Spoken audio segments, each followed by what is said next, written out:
Assalamualaikum warahmatullahi wabarakatuh. Alhamdulillahirrabbilalamin. Wassalatu wassalamu ala ashrafil anbiya'i wa mursalin wa ala alihi wa sahbihi ajmain.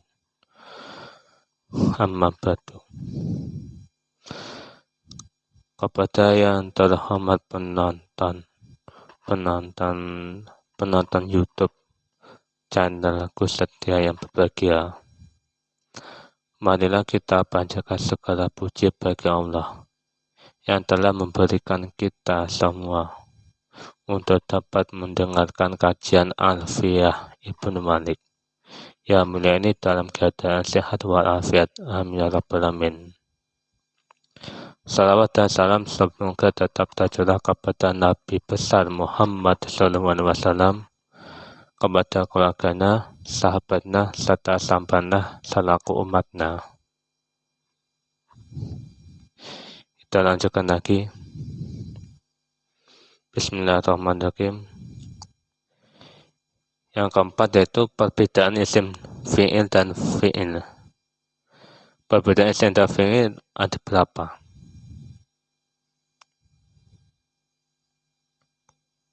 Ada 6.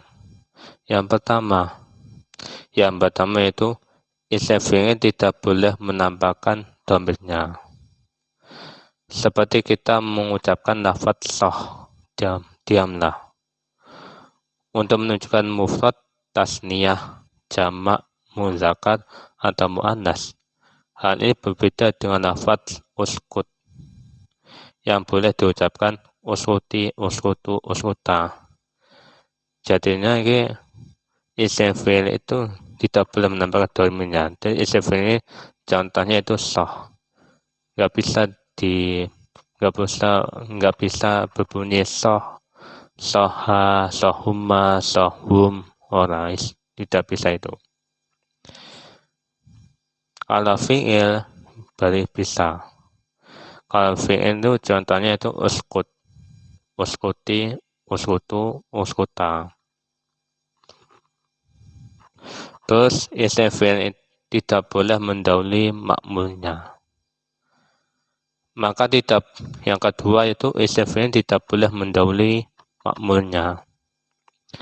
Maka tidak boleh mengucapkan zaidan 'alaika. Yang isim fi'il itu zaidan 'alaika. Contohnya itu zaidan 'alaika. Ma'mulnya, dia ma'mul itu bagian terakhir. Berbeda dengan fi'il yang boleh diucapkan zaidan azam. Zaidan azam. Yang ketiga yaitu boleh mentauhidi fi'il. Boleh mentauhidi fi'il yang tauhid lafzi dengan isim fi'il. Mentauhidi fi'il yang tauhid lafzi dengan isim fi'il. Seperti inzil, nasali. Dan artinya itu turunlah. Yang kedua itu shoh, uskut, diamlah. Dan inzil, nasali itu isim fi'il. Isim fi'il itu boleh mentauhidi fi'il yang tauhid lafzi dengan isim fi'il. Isim fi'il ya sama. Dia shoh, uskut, diamlah. Tetapi tidak boleh mentauhidi isim fi'il dengan fi'il. Yang selanjutnya 4. Yang keempat yaitu fi'il tidak menunjukkan makna tolab. Maka boleh membaca nasab pada fi'il mudhari' yang menjadi jawabnya. Seperti insil fa'ahaddasika fa'ahaddasaka. Insil muduna fa'ahaddasaka mongko cerita sira. Cerita ing sira. Jadinya sing syaratnya fa'ahaddasaka. Nah, nasab pada fi'il maka boleh membaca nasab pada fi'il mudhari' yang menjadi jawabnya. Nanti fi'il mudhari' itu fa'ahaddasaka. Menjadi jawabnya.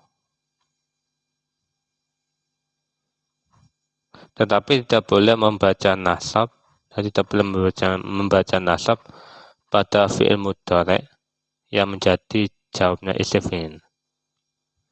Tapi tidak boleh membaca nasab pada fi'il mudhari' yang menjadi jawabnya isim fi'il. Tidak bisa, tidak boleh. Yang kelima yaitu isim fi'il itu hukumnya ghairu munsharif, yaitu tidak bisa ditasrif. Maka bentuk lafadznya tidak berbeda karena berbedanya zaman. Hal ini berbeda dengan fi'il. Jadi sing sah itu tidak bisa ditasrif. Lafadznya tidak berbeda karena berbedanya zaman. Hal ini berbeda dengan fi'il. Fi'il ya juga bisa. Yang keenam yaitu isim fi'il tidak bisa menerima alamat fi'il. Seperti amil nasab, amil jasm, nun tauhid, ya mukhatabah, dan tak fa'il. Jadi ya contohnya itu sah itu tidak bisa dimasuki amil nasib, amil jasm, nun tauhid, ya mukhatabah, dan tak fa'il. Bab selanjutnya itu al-mu'rab dan mabni. Al-mu'rab utawi iki bab nerangake mu'rab wal mabni lan mabni wal mabni. Wal ismu minhu mu'rabun wa mabni nisabahi minal hurufi mudani kasabahil wat'iyyi fismi jitana wa manawiyyi fi mata wa fi huna wa kaniya batilna anil fi'li bila ta'asurin wa kaftiqarin usila.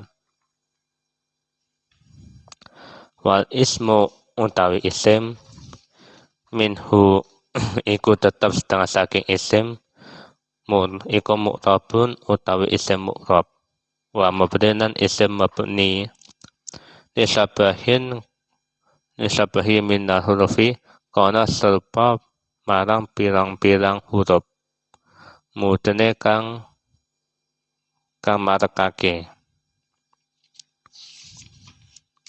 Kasabahi iku wasabahi kaya serupa. Iku sabahi wangi iku kasabahi wangi kaya serupa kang basa wangi wismi kang tetep ing dalem isim citana. Wismi citana kang tetep ing dalem isim lorone lafadz citana. Wa ma'nawiyi lan serupa basa makna fi mata ing dalem kang tetep ing dalem lafadz mata wa fi huna lan ing dalem lafadz huna. Wa kaniya batin ane filipillah ta'asuli wakaf dikore usila. Wa kaniya batin lan kaya serupa dadi geganten ane filih saking fi'il bila ta'asulin kelawan ora nerima labet ngamil wakaf dikore lan kaya serupa karep marang jumlah sawuse usila kan den tetepake ai iftikor. Wal ismu minhum mu'rabun wa mabni nisabahi minal hurufi mudani. Kalimat isim itu ada yang mu'rab dan ada yang mabni. Karena serupa dengan kalimat huruf yang mendekatkan. Kasabahin wakni fismi citana wa manawi fi mata wa fi huna. Seperti serupanya isim dengan huruf di dalam asal cetaknya atau sibil wadili. Seperti di dalam dua kalimat. Seperti dalam dua kalimat isimnya lafadz citana. Seperti serupanya isim dengan huruf di dalam asal cetana sibih wadli seperti di dalam dua kalimat isimnya lafadz citana yaitu tak domir dan fa domir. Dan serupanya isim dengan huruf di dalam maknanya seperti lafadz mata dan huna. Dan sepertinya kalimat isim dengan huruf di dalam mengganti kalimat fi'il tanpa bisa menerima asar. Bisa beramal tetapi tidak bisa diamali oleh lainnya. Dan seperti serupanya kalimat isim dengan huruf yang selalu membutuhkan perkara lain atau sibih iftikori. Katakanlah bait nadom, pengertian mabni. Musannif memberi isyarat dengan nadom di atas bahwa isim hanya terbagi menjadi dua. Yang pertama itu mu'rab, yang kedua itu mabni.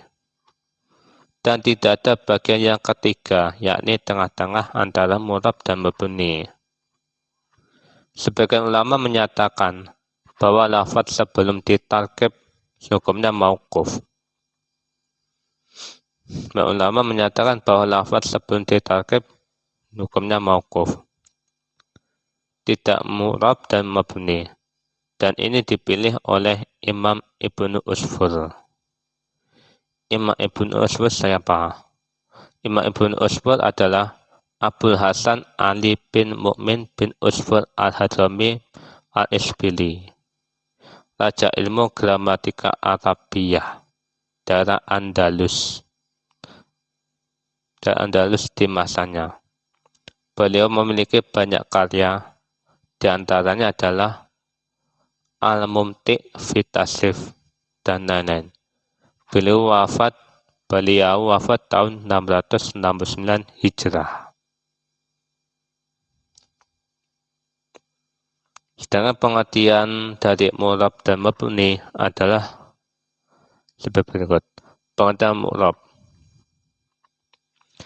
Definisi dari mu'rab adalah ma yatahayyatu akhiruhu bisababil awamilid dakhilati alaihi.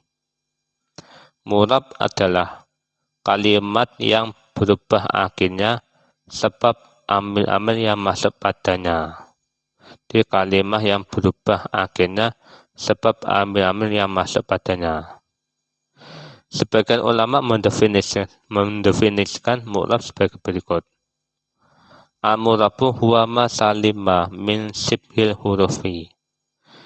Mu'rab yaitu kalimat yang selamat dari keserupaan dengan kalimat huruf. Perubahan lafaz tersebut. Di mu'rab artinya itu mu'rab yaitu kalimat yang selamat dari keserupaan dengan kalimat huruf. Terus selanjutnya yaitu perubahan lafaz tersebut mencakup perubahan secara nyata atau lafzi ataupun secara takdir saja. Jadi lafaz itu mencakup perubahan secara nyata. Secara lafzi bisa, secara takdir ya bisa. Dikira-kirakan nih berarti. Sedangkan masuk perubahan di dalam isim ya mu'rab. Perubahan di dalam isim mu'rab adalah perubahan zat. Yang pertama itu perubahan zat, yang kedua perubahan sifat. Terus perubahan sifat itu dibagi menjadi dua. Ada karena zat hakikat, ada karena perubahan zat hukman. Yaitu perubahan zat. Perubahan zat itu apa? Perubahan zat yaitu mengganti huruf dengan huruf yang lain. Dan perubahan zat itu menjadi terbagi dua, yaitu perubahan zat hakikat. Dan perubahan zat hakikat itu apa? Seperti dalam asmaul khamsah dan isim tasniyah yang dibaca rofa dan nasab. Jadi perubahan zat hakikat contohnya yaitu seperti asmaul khamsah dan isim tasniyah.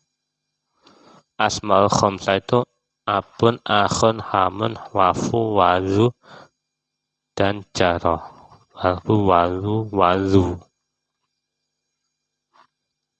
Dan isim tasniyah. Dan isim tasniyah ini dan zaidaini, qaimani. Contohnya itu yang pertama itu ada abuka. Abuka itu asmaul khamsah. Ra'aitu abaka. Abaka itu asmaul khamsah. Terus maratu bi abika itu asmaul khamsah. Ada lagi as-saidani qaimani, isim tasniyah. Dua orang zaid berdiri. Itu saidani itu isim tasniyah. Contohnya itu saya melihat dua orang zaid. Yang kedua yaitu perubahan zat hukman dalam hukumnya. Seperti isim tasniyah yang dibaca nasab dan jar. Contohnya itu yang nasab contohnya itu saidaini. Dan jarnya itu maratu bis saidaini. Hampir mirip ya. Yang membedakan yaitu kalau jar ada huruf jarnya yaitu ba.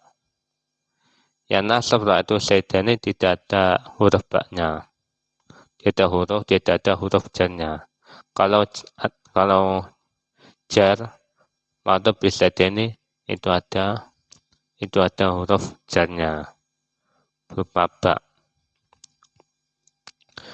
Dua contoh ini dalam lafaznya tidak berubah, namun dalam hukumnya berubah. Karena asalnya yaitu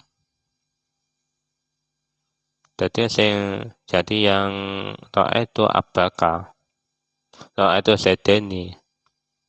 Ra'aitu saidani itu kalau dibagi, kalau asalnya ini yang nasab, yang dibaca nasab ini contoh ra'aitu saidani. Asalnya yaitu ra'aitu saidan wa saidan. Kalau jar yaitu contohnya martu bisaidini. Asalnya yaitu martu bisaidin wa bisaidin. Yang kedua itu perubahan sifat. Perubahan sifat yaitu mengganti harokat dengan harokat yang lain.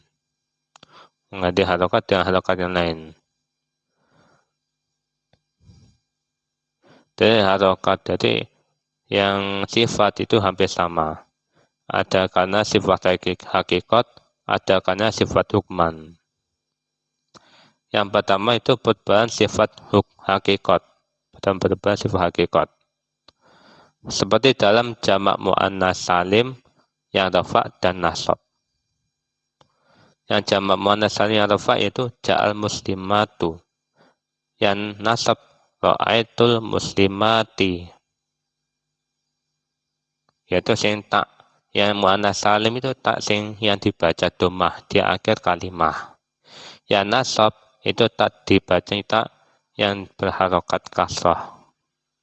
Tak berharokat kasrah di akhir kalimah. Hampir mirip ya. Yang kedua itu perubahan sifat hukman. Seperti dalam jamak muannas salim yang nasab dan jar. Yang jamak muannas salim contohnya ra'aitul muslimati. Yang jar maratu bil muslimati. Bil muslimati karena ada huruf jarnya yaitu ba. Adapun pengertian akhir kalimah menjadi dua.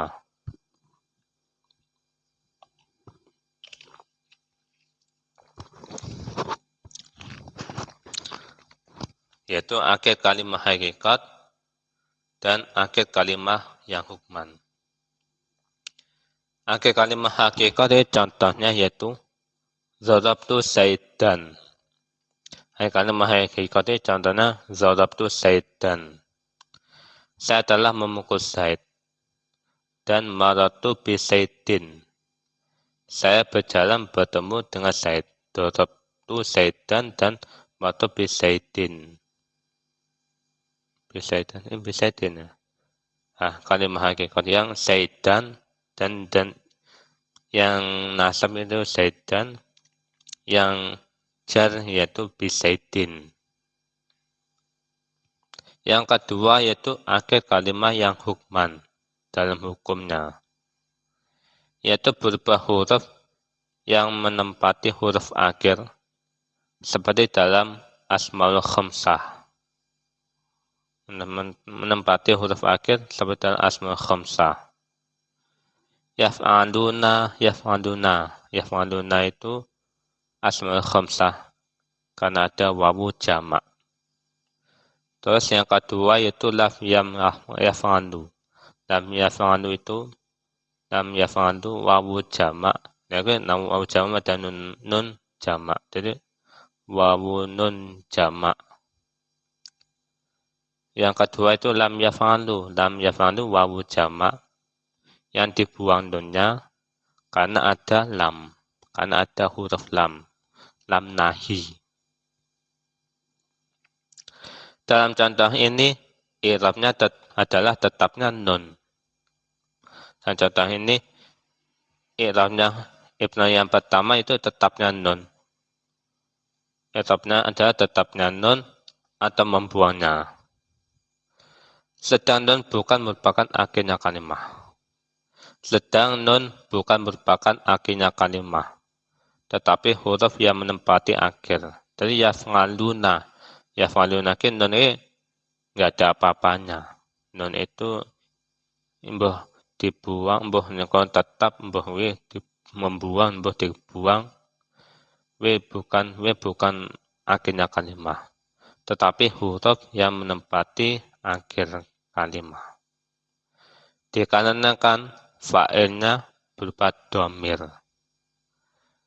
Dikarenakan fa'ilnya berupa dhamir, maka nun dianggap atau dihukumi sebagai akhir kalimah.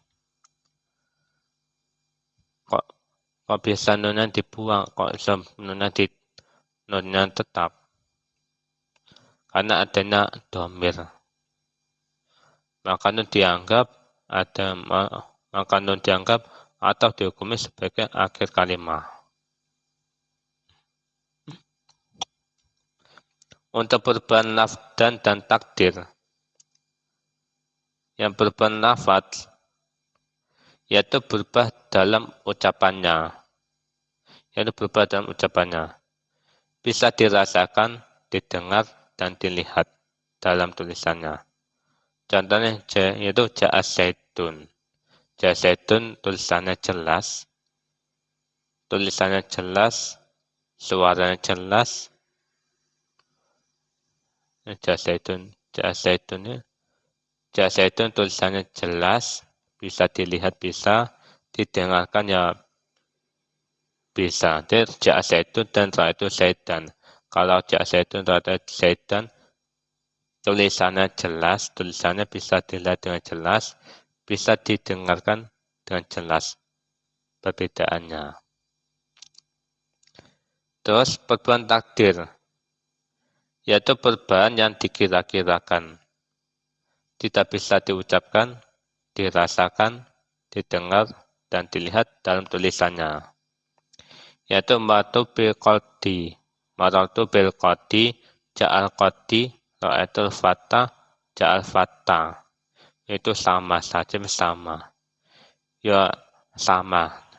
Qadi, fata. Qadi itu tulisannya jelas, tulisannya tidak bisa dibedakan. Tidak bisa dibedakan antara yang satu dengan lainnya. Ya dirasakan, ya tidak bisa dirasakan, didengarkan, ya sama, Tidak, ya yang dikirakan. Tanbih, ada seperingatan. Musannif mengawali nazamnya dengan mu'rab. Musannif mengawali nazamnya dengan yang mu'rab. Sebab asal isimnya adalah mu'rab. Di musannif mengawali nazamnya dengan yang mu'rab. Jadi yang pertama sih mu'rab, bukan mubni. Sebab asalnya isim itu ada mu'rab. Sedangkan isim yang mubni itu, di bab yang penjelasan pertama bukan mubni, tapi mu'rab. Kok bisa mu'rab? Karena ada asal isimnya. Sedangkan isim yang mabni itu karena keluar dari hukum. Dia sedangkan isim yang mabni itu, karena keluar dari hukum asalnya. Seperti yang akan dijelaskan nanti. Terus yang kedua, mayoritas ulama menyatakan bahwa digunakannya pengidhofatan pada isim atau mayoritas ulama menyatakan bahwa digunakannya pengidhofatan pada isim hanyalah untuk menunjukkan makna yang datang pada isim tersebut. Dan contohnya saja kalimah ma'ahsanu saidin. Lafaz asanu itu akan terbaca rofa. Dan asanu terbaca rofa. Bila mabninya adalah maknafi. Bila maknanya dalam maknanya adalah manafi. Asanu itu dibaca rofa. Bila maknanya adalah manafi. Terbaca nasab bila ma ta'ajub dan jel bila ma istifham. Jadi kalau terbaca rofa ya maknanya itu manafi, ma asanu, orang bagusi, tidak membaguskan. Terus ada lagi yang terbaca nasab bila mata ajub. Mata ajub itu ma yang mengherankan. Dan jel. Bila ma istifham yang bisa dimengerti. Jika kalau seandainya tidak ada pengidhofan, maka niscaya akan terjadi keserupaan makna. Akan terjadi keserupaan makna. Sedangkan fi'il tidaklah seperti demikian. Itu sebab sihot fi'il berbeda-beda. Jadi, kalau tidak ada yang menengahi, kalau ada manafi atau apa saja itu, maka terjadi keserupaan makna. Maknanya artinya ya sama. Artinya ya sama saja. Sedangkan fi'il tidaklah seperti demikian.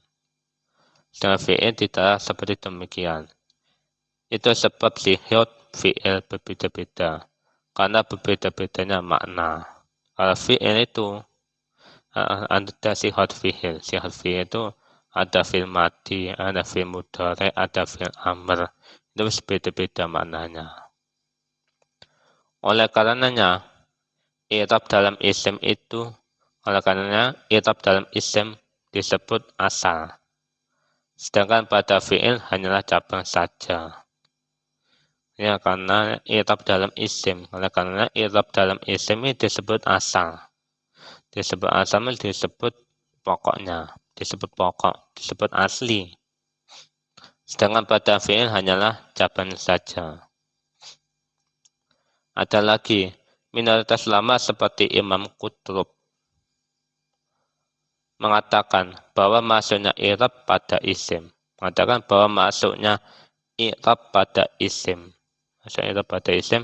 Tidaklah untuk membeda-bedakan makna.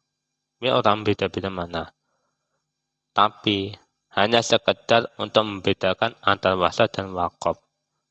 Yaitu sekedar untuk membedakan antara yang asli dan yang cabang atau waqaf. Dan sing gunane iki ya beda-beda makna.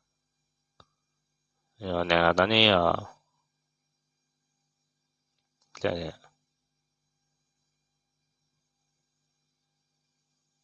ulama ya ada rofa, jadi kalau ada fi'il ya fi'il mestinya ya maknanya beda-beda.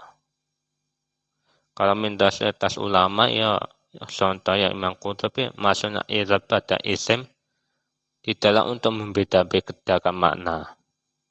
Namun tapi hanya sekedar untuk membedakan antara asal, dan waqaf atau cabangan.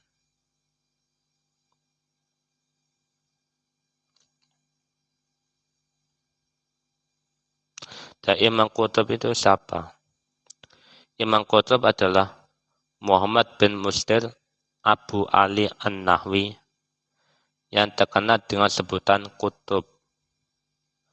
Beliau bersama Imam Sibawayh dan beliau menemani Sibawayh sampai akhir malam, sampai suatu saat beliau keluar malam dan sesampainya di pintu, Imam Sibawayh berkata, "Engkau hanyalah Qutb Bulailin, Qutb Bulailin, kunang-kunang malam." Sejak malam itu, ia dijuluki dengan Qutb. Sebagian karyanya adalah Al-Ilal fin Nahwi dan Al-Gharib fil Lughat.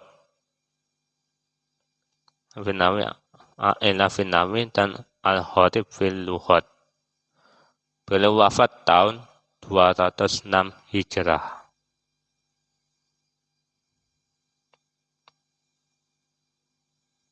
Kalau pengertian mabni dijelaskan besok lagi. Sekian dulu dari video saya, dan kita lanjutkan di lain waktu. Semoga ilmunya bermanfaat dan barokah.